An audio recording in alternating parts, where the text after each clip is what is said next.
नमस्कार, बहुत स्वागत है आपका उत्तराखंड तक में और मैं हूं आपके साथ सरिता तिवारी। चारधाम यात्रा शुरू हुए अभी एक ही महीना बीता है और यात्रियों की मौत का आंकड़ा 121 के पार हो चुका है। वहीं अब तक 20 घोड़े खच्चरों की भी मौत हो चुकी है। तो अब आज हम इसी मुद्दे पर बात करेंगे कि चारधाम यात्रा में इस बार क्या क्या व्यवस्थाएं हैं, क्या नहीं है, साथ ही मौत के कारण क्या कुछ रहे और पिछली बार की चारधाम की यात्रा के दौरान मौत के आंकड़े क्या थे। इस सभी पर आज हम बात करने वाले हैं। सबसे पहले अगर हम मौत के आंकड़ों की बात करें तो कुल आंकड़ा 121 के पार हो गया है। वहीं सिर्फ केदारनाथ धाम में सबसे ज्यादा मौतें हुई हैं। यहाँ 56 से अधिक यात्रियों ने दम तोड़ दिया है, जबकि बद्रीनाथ में 25 लोगों की मौत हो चुकी है। केदारनाथ के बाद सबसे ज्यादा मौतें जो है यमुनोत्री धाम में हुई है। यमुनोत्री में अब तक 31 तो गंगोत्री में 9 लोग अपनी जान गंवा चुके हैं। यह आंकड़ा तब है जब महज यात्रा को एक महीना ही बीता है। अगर हम बात करें पिछले चारधाम यात्रा की तो मौत के आंकड़ों के बारे में यहाँ 2017 में यह आंकड़ा 6 महीने में 112 था, 2018 में 102, 2019 में 90 और ये जो था पूरे 6 माह के दौरान था। अब जिस तरीके से अभी रजिस्ट्रेशन हो रहा है उससे ये आंकड़ा भी लगातार बढ़ने की उम्मीद है, क्योंकि 2019 में पूरी चारधाम यात्रा में करीब 6 माह में कुल 90 मौतें हुई थी। इससे पहले 2018 में 102, 2017 में 112 श्रद्धालुओं की मौत पूरी अवधि के दौरान हुई थी और इस बार महज एक महीने में 121 मौतें हैं, जो कि चिंता का कारण है। 3 मई को शुरू हुई चारधाम यात्रा में अभी तक रिकॉर्ड तोड़ मौतें हो चुकी हैं, जिनमें से सबसे ज्यादा लोग हृदय गति के रुकने से मर रहे हैं। जगदीश जी, आपके भाई की कल हृदय गति रुकने से दर्दनाक मौत वहाँ पे हो गई थी। क्या था मामला, कहाँ से आप लोग आए थे? हम पानीपत से आए थे, ये दोस्तों के साथ आए बद्रीनाथ के दर्शन करने के लिए। इनके क्या हो गया था? इनको अभी बोलते हैं अटैक आ। कहाँ पे हुआ था ये हादसा? ये हेलंग जगह है। हालांकि सरकार लगातार लोगों से स्वास्थ्य परीक्षण करने के बाद ही चारधाम यात्रा पर आने की सलाह दे रही है। स्वास्थ्य विभाग लगातार रही मौतों का मुख्य कारण ऊंचाई वाले इलाकों में सांस की कमी बता रहा है और लोगों से स्वास्थ्य परीक्षण के बाद ही ऊंचाई वाले इलाकों में जाने की सलाह दे रहा है। डॉक्टर्स के मुताबिक मरने वालों में अधिकतर 70 साल की उम्र के ज्यादा लोग हैं, जिनको ऊंचाई वाले इलाकों में सांस की परेशानी हो रही है। अभी तक रिकॉर्ड तोड़ यात्री चारधाम यात्रा के लिए रजिस्ट्रेशन करवा रहे हैं, जबकि अभी तक लाखों लोग चारधाम यात्रा ऑलरेडी कर चुके हैं। चार धामों में आने वाली 6 जून तक रजिस्ट्रेशन फुल है। पर्यटन सचिव दिलीप जावलकर का कहना है कि हर बार मौत की घटनाएं चारधाम यात्रा में देखने को मिलती हैं, लेकिन इस बार भारी संख्या में लोग यहां पर आ रहे हैं और इसलिए यह आंकड़ा ज्यादा लग रहा है। और क्या कुछ उन्होंने बताया, आइए देखिए। देखिए, हम लोगों को ये मुख्यतः समझना होगा कि केदारनाथ की हो या यमुनोत्री की जो है, ये हाई एल्टीट्यूड के देवस्थान है और यहाँ पर सामान्यतः व्यक्तियों को जाने के पहले अपना हेल्थ चेकअप करना आवश्यक है। मैं पुनः यहाँ पर स्पष्ट करना चाहता हूँ कि जो भी डेथ हुई है, जो रिपोर्टेड डेथ्स है उसके, तो वो मुख्यतः उनका कारण जो है ये आपके सेहत आपकी खराब होने की वजह से एन रूट है। पूरे चारधाम में कहीं पर भी अगर जो यात्री हमारे यहाँ पर रजिस्टर होकर निकलता है, चारधाम में कहीं पर भी उनको कोई यातायात हो जाती है तो उसमें हम लोग उनको यात्रा के रूप में उनको डेथ रूप में हम लोग उनको डिक्लेयर करा देते हैं। प्रशासन ने जो है इसके संदर्भ में जो भी हर एक व्यक्ति की जब भी इस तरह की यातायात हुई होगी उसको देखा जाता है, उसको समझा जाता है। हमारा जो एनालिसिस रहा है वो 60 साल से ऊपर के जो व्यक्तिगण हैं उनमें ज्यादा ये हुआ है, लेकिन हम लोग गत वर्ष का भी ये जब अनुभव देखते हैं, संख्या देखते हैं, तो पहले भी जो है इस तरह के कुछ एक हमारे यहाँ पर मृत्यु इस तरह की रिपोर्टेड है। इस बार यात्रा बहुत ही बड़ी संख्या में चल रही है और उसके चलते सामान्यतः उसके चलते भी ये संख्या जो है ज्यादा प्रतीत हो रही है, लेकिन इस पर पूर्णतः हम लोगों का उस पर निगरानी रखी गई है। डॉक्टरों की, पैरामेडिक्स की संख्या जो है अतिरिक्त में बढ़ाई गई है। सभी जगह पर हम लोगों के द्वारा मेडिकल एडवाइजरी जारी करी हुई है और मेडिकल एडवाइजरी के माध्यम से ही उनको आने के लिए कहा जा रहा है। साथ ही में जो है लगभग 7 स्थानों पर मेडिकल स्क्रूटिनी की जा रही है। उसमें व्यक्तियों को देखा जाता है कि उनकी स्वास्थ्य कैसा है और उसी के उपरांत तो आगे जाने के संदर्भ में उनको मार्गदर्शन दिया जाता है। तो मेरे ख्याल से अभी आने वाले समय में भी हम इसको और इंटेंसिफाई ही करेंगे। कुछ प्राइवेट संस्थान है जो स्वास्थ्य सेवाएं देते हैं, उनके साथ भी अनुबंध किया गया है। ये लोग भी अपनी मैन पावर यहाँ पर लगाए हुए हैं, तो इस पर निरंतर लक्ष्य ध्यान रखा जा रहा है और इस पर जो है वो प्रभावी कार्रवाई शासन से की जा रही है। तो पर्यटन सचिव ने बताया कि सेहत ठीक न होने से और हाई एल्टीट्यूड में जाने से मौतें हो रही हैं और हर बार यात्रा में ऐसी मौतें होती हैं। उन्होंने ये भी कहा कि आंकड़ा इसलिए ज्यादा लग रहा है क्योंकि इस बार ज्यादा संख्या में यात्री पहुंच रहे हैं। 2020 और 21 कोरोना काल के बाद ये सच है कि इस बार यात्री अधिक संख्या में पहुंच रहे हैं। 22 लाख के लगभग पंजीकरण हो चुके हैं। अभी तक 14 लाख लोग यहां पहुंच चुके हैं। गंगोत्री में अब तक 2,40,000, तो यमुनोत्री में 1,83,000 लोग पहुंच चुके हैं। बद्रीनाथ में 4.5 लाख के करीब लोग दर्शन यहां पर कर चुके हैं, जबकि अभी कुछ ही दिन पहले से शुरू हुई हेमकुंड साहिब में अब तक 19,000 लोग पहुंच चुके हैं। यात्रा पर आने वाले लोगों की रिकॉर्ड तोड़ यहां पर रजिस्ट्रेशन हो रहे हैं। चारधाम कई सारे लोग आ चुके हैं, जबकि लाखों की संख्या में अभी भी रजिस्ट्रेशन किए जा रहे हैं। पर्यटन विभाग की माने तो अभी तक 6 जून तक के सभी रजिस्ट्रेशन फुल हो चुके हैं और अब 13 जून के बाद ही अन्य रजिस्ट्रेशन हो पाएंगे। चमोली के सीएमओ डॉक्टर एसपी कुड़ियाल ने भी मौत की वजह को हाई एल्टीट्यूड में जाना बताया। वहीं बद्रीनाथ यात्रा के लिए तैनात डॉक्टर्स का ये कहना है कि लगातार लोगों से कहा जा रहा है कि पहले आप यहां पर 2 या 3 दिन रुककर अपने चेकअप और अपने शरीर को वातावरण के अनुसार ढालें और उसके बाद ऊंचाई वाले जगहों पर जाएं।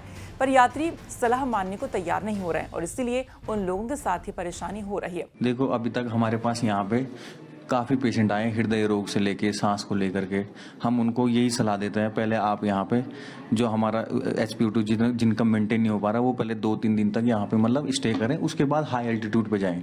क्योंकि होता क्या है कि हाइट पे थोड़ा ऑक्सीजन की कमी होती है, जिस वजह से इन लोगों को ये दिक्कतें आ रही है और इससे काफ़ी मौतें भी हो रही हैं। आजकल में आपने देखा ही होगा, जैसे 3 से 4 मौतें ऐसी हो गई है सांस लेने की वजह से। या को मना भी कर रहे हैं, हम बोल रहे हैं कि पहले यहाँ पे आप स्टे करिए, कुछ दिन आप रहिए, अपना उसको मेंटेन करिए बॉडी को उसमें, इस इन्वायरमेंट में, पर नहीं, वो मान नहीं रहे। इस वजह से वो जा रहे हैं और इनके साथ ये दिक्कतें आ रही है।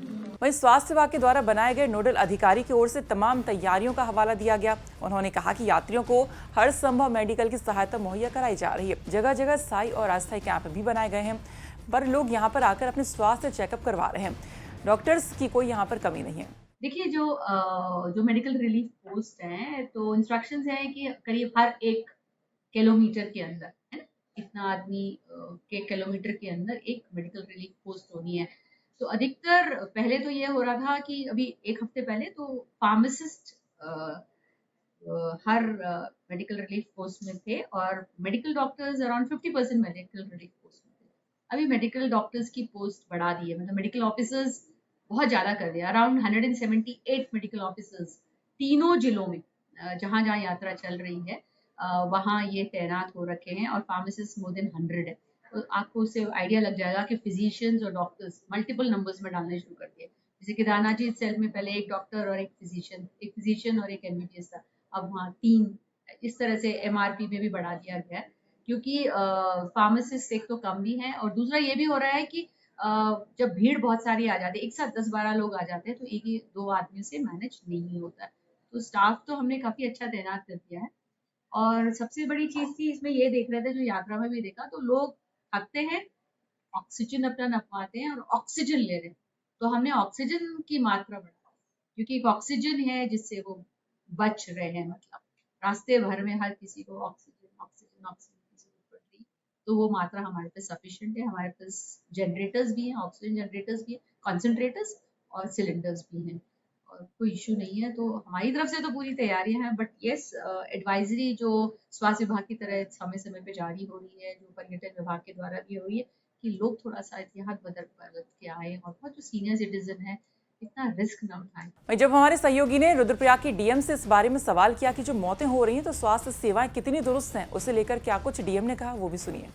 जी, कोविड के बाद निश्चित तौर पे जो रेस्पिरेटरी कैपेसिटी है, लंग कैपेसिटी, उस पर प्रभाव तो पड़ा ही होगा, लेकिन फिर भी हमने ये इंश्योर किया है कि 50 साल से ऊपर का सभी व्यक्तियों का हम स्क्रीनिंग करें, और इसमें भारी संख्या में डेली 2200 से 2300 लोगों की स्क्रीनिंग कर रहे हैं। उनका ऑक्सीजन लेवल, BP, उनकी मेडिकल हिस्ट्री आदि को नोट कर रहे हैं, उनको समझा रहे हैं कि आगे जाके जब आप ट्रैक से ऊपर जाएंगे तो आपको क्या क्या चीज़ें देखनी होंगी। हमारे सभी पड़ाव पे अनाउंसमेंट्स हो रहे हैं कि गर्म कपड़े सफिशिएंट लेके जाएँ। कई हमारी कम से कम हमने 130 व्यक्ति हैं जिनको हमने एयर से इवैक्यूएट किया है, विभिन्न श्रेणी के हैं उनकी सीरियसनेस, जिनको हमने केदारनाथ से या बीच के कई पॉइंट से इवैक्यूएट किया है, ताकि उनकी जान को बचाया जा सके और उसमें भी सफलताएं प्राप्त हों। वहीं अगर हम बात करें अब घोड़े खच्चरों की, तो यात्रा में अहम रोल निभाने वाले इन घोड़े खच्चरों की पैदल मार्ग पर लगातार मौतें हो रही हैं, जो कि चिंता का विषय बनता जा रहा है। केदारनाथ धाम की यात्रा शुरू हुए अभी 1 ही महीना भी नहीं हुआ है, लेकिन अभी तक 70 घोड़े खच्चरों की ऑन रिकॉर्ड मौत हो चुकी है।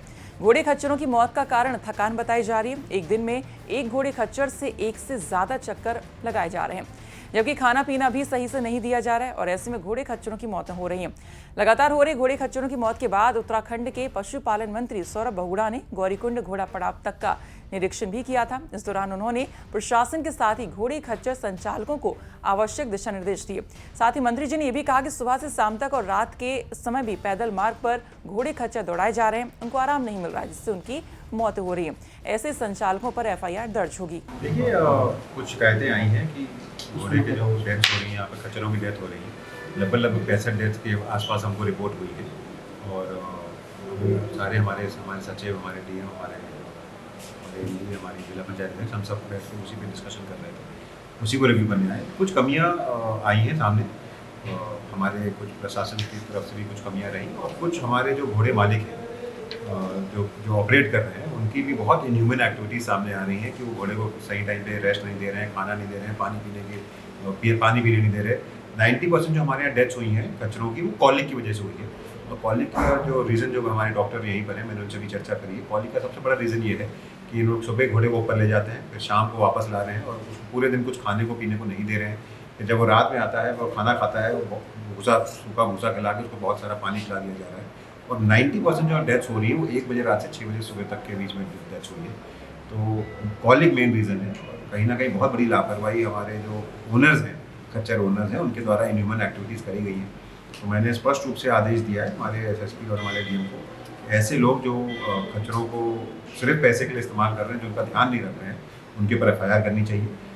50% पे रिस्ट्रिक्ट करनी चाहिए यात्रा को। जो हमारे 10,000 के आसपास खच्चर यहाँ पर चल रहे हैं, उनमें से 5,000 ही हम अलाउ करेंगे पर दिन।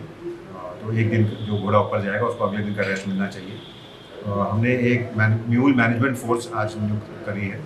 20 लोगों की वो फोर्स होगी जो पूरे यात्रा के उसमें रूट पे रहेगी, जिसका काम सिर्फ ये रहेगा कि जो भी घोड़े जा रहे हैं उनको समय समय पर रोक के उनको पानी और खाने की उनकी व्यवस्था देखें कि रुके, उनको रेस्ट मिले। मैंने DM से रिक्वेस्ट भी करी है, मयूर जी से, कि हमको कुछ स्टैंड यहाँ पर अगर एक्स्ट्रा बनवा के दे दिए जाए तो हम वहाँ पे सब्सिडाइज रेट में जो कमज़ोर घोड़े हैं, कमज़ोर घोड़ों के लिए हम सब्सिडाइज रेट में उनका चारा उपलब्ध कराएंगे यहाँ पर। और ये इंश्योर करेंगे कि उनको रेस्ट भी मिले, उनको खाना भी मिले और उनको उनकी डेथ्स जो है वो कहीं ना कहीं कंट्रोल हो सके। चौथी चीज़ मैं आपको एक और चीज़ बताना चाह रहा हूँ, हम एक 5 मेंबर टीम गठित कर रहे हैं, जिसमें हमारी पुलिस के एक व्यक्ति रहेगा, एक हमारा डॉक्टर रहेगा, एक हमारे जिला पंचायत से व्यक्ति रहेगा। और उनका काम यही रहेगा कि जो भी घोड़ा नीचे आएगा, अगर डॉक्टर का सर्टिफिकेशन उसको ये नहीं मिलता कि वो वापस ऊपर जा सकता है या वो कमज़ोर घोड़ा होगा, तो उसको रेड टैग कर दिया जाएगा और वो यात्रा में आगे पार्टिसिपेट तब तक नहीं करेगा जब तक डॉक्टर उसको गो अहेड नहीं देता। तो ये कुछ स्टेप्स हैं जो हम लेने जा रहे हैं। वहीं अब ऐसे संचालकों पर FIR दर्ज भी होनी शुरू हो चुकी है जो अपने घोड़े खच्चरों के स्वास्थ्य का ध्यान नहीं रख रहे हैं और बिना स्वास्थ्य का ध्यान रखे उनसे कई चक्कर लगवा रहे हैं। मुख्य रूप से एक श्री दिलवर सिंह ऊखीमठ के रहने वाले हैं। इनके द्वारा अपने इनके पशु का 2 दिन पहले भी इलाज किया गया था और वो बीमार था, उसके बावजूद इनको जब जिसे पकड़ा गया तो उस समय ये जो है यात्रा में पशु को अपने लेकर के जा रहे थे और उसके बाद पुनः उसकी तबीयत बिगड़ी और फिर दोबारा वो वहाँ पर चिकित्सा के लिए उनको चिकित्सालय में लाया गया। तब उस समय इनके खिलाफ कि वो बीमार पशु को यात्रा में ज़बरदस्ती लेके जा रहे थे, एक इनके खिलाफ हमारे द्वारा FIR दर्ज कराई गई है। इसके अलावा एक मोहम्मद शहबाज हैं निवासी बिजनौर के, इनके द्वारा अपने पशु पर 2 व्यक्तियों को, एक वयस्क पुरुष और उसके अलावा उनके साथ में एक 12-13 वर्ष की आयु का एक बच्चा और उनके द्वारा बैठा था और अधिक भार उसके ऊपर बहुत अधिक भार उस छोटे से खच्चर के ऊपर उन्होंने डाला था। तो अधिक भार को जबरदस्ती वहन कराया जाया था, इनके खिलाफ भी हमारे द्वारा FIR दर्ज कराई गई। वहीं अब चारधाम यात्रा के दौरान हो रही मौतों पर अब राजनीति भी गर्मा गई है। सरकार जहां सभी व्यवस्थाओं के चाक चौबंद होने का दावा कर रही है तो विपक्ष सरकार पर तीखे हमले कर रहा है। धामी सरकार में कैबिनेट मंत्री प्रेमचंद अग्रवाल ने कहा कि जिस तरीके से भीड़ चारधाम यात्रा में बढ़ रही है उसको लेकर सभी व्यवस्थाओं को दुरुस्त किया जा रहा है। सरकार का पूरा फोकस यात्रा पर है। जिस तरीके से कोरोना के बाद प्रचंड भीड़ यहां पर आ रही है तो सरकार का पूरा फोकस अब व्यवस्थाओं पर लगा हुआ है। नहीं, व्यवस्थाएं दुरुस्त की जा रही हैं। आप भी जानते हैं जिस प्रकार से भीड़ बढ़ रही है और मैं आपको बड़े अदब के साथ कहना चाह रहा हूं कि शायद अभी तक के इतिहास में सबसे ज्यादा भीड़, चाहे हम कोरोना के कारण इसे कहें, चाहे जनता की आस्था इसे कहें, चाहे हमारे इस प्रदेश की जो वादियां हैं, खूबसूरत वादियां हैं, यहाँ का मौसम है, उसके कारण कहें, जिस भी कारण कहें, इस बार यात्रा प्रचंड रूप से बढ़ रही है। ऐसे में हमारी जो यात्रा है व्यवस्थित हो, हमने इस पे फोकस किया है, सरकार इस पे फोकस कर रही है और मुझे लगता है कि विपक्ष भी शायद समझता है जिस प्रकार से भीड़ आ रही है उसके बाद भी हमारे प्रशासन के लोग, हमारे तमाम पुलिस प्रशासन के लोग काम पे लगे हैं। मैं उनका धन्यवाद करता हूं। वहीं बीजेपी के प्रदेश उपाध्यक्ष का कहना है कि अब तक चारधाम में 13 लाख श्रद्धालु दर्शन कर चुके हैं। सरकार के द्वारा पंजीकरण के आधार पर ही लोगों को भेजा जा रहा है। 119 एम्बुलेंस यात्रा मार्गों पर तैनात हैं। साथ ही 11 अति संवेदनशील स्थानों पर फास्ट मेडिकल रिलीफ की व्यवस्था है। उत्तराखंड की प्रसिद्ध चारधाम यात्रा पूरे उत्साह के साथ चल रही है और इसी के साथ श्री हेमकुंड साहिब की यात्रा भी प्रारंभ हो चुकी है। अभी तक चारधाम यात्रा पर 13 लाख से अधिक श्रद्धालुओं द्वारा दर्शन किए गए हैं और लगातार श्रद्धालुओं का आना बना हुआ है।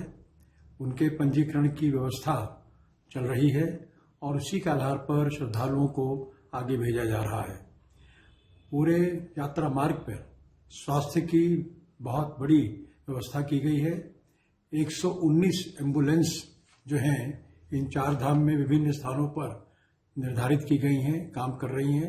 इसके अलावा 11 संवेदनशील स्थानों पर फर्स्ट मेडिकल रिस्पांस की व्यवस्था की गई है और इस समय चार धाम में जो स्थानीय डॉक्टर काम कर रहे हैं उनके अलावा 157 अतिरिक्त डॉक्टर्स की ड्यूटी लगाई गई है और साथ ही जो है 12 ऑर्थोपेडिक सर्जन भी वहां पर नियुक्त किए गए हैं।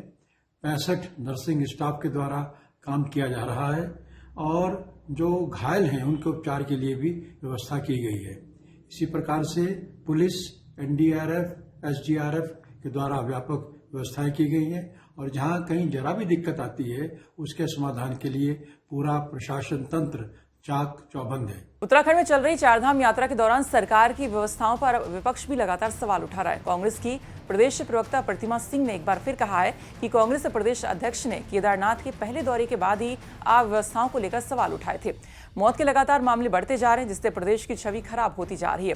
उन्होंने सरकार को इस मामले में कटघरे में खड़ा किया। देखिए, कांग्रेस पार्टी शुरू से ये कहती आई है कि सरकार चारधाम यात्रा सुचारू रूप से संचालित करने के विषय में गंभीर नहीं है। यही वजह है कि ना ही कोई गाइडलाइंस इश्यू हुई, ना ही मंत्रियों के साथ मुख्यमंत्री जी की कोई बैठक हुई, ना ही वहाँ पे कोई व्यवस्था है। और खुद की उनकी विधायिका जो है केदारनाथ की शैला रानी रावत जी, वो ये कहती पाई जा रही है कि आज भी चारधाम यात्रा उन्हीं व्यवस्थाओं पे चल रही है जो 10 साल पहले हुआ करता था। इसका मतलब ये है कि पिछले 5 साल आप सत्ता में रहे, आपने कोई व्यवस्था नहीं की और इस बार फिर आप जब से सत्ता में बैठे हैं तब से भारतीय जनता पार्टी का हर नेता, संगठन हो या सरकार हो, सिर्फ इसी जो है कश्मकश में लगा हुआ था कि किस तरीके से एक हारे हुए व्यक्ति को, जिसको हमने मुख्यमंत्री बनाने का कार्य किया है, उसे जिताने का कार्य किया जाए। तो यही वजह रही है कि इतनी अनियमितताएं हैं, इतनी असफलताएं हैं भारतीय जनता पार्टी की कि आज जो बेगुनाह मैं कहूंगी जो लोग हैं, जो श्रद्धालु हैं, जो चारधाम यात्रा के लिए आ रहे हैं, ये चारधाम यात्रा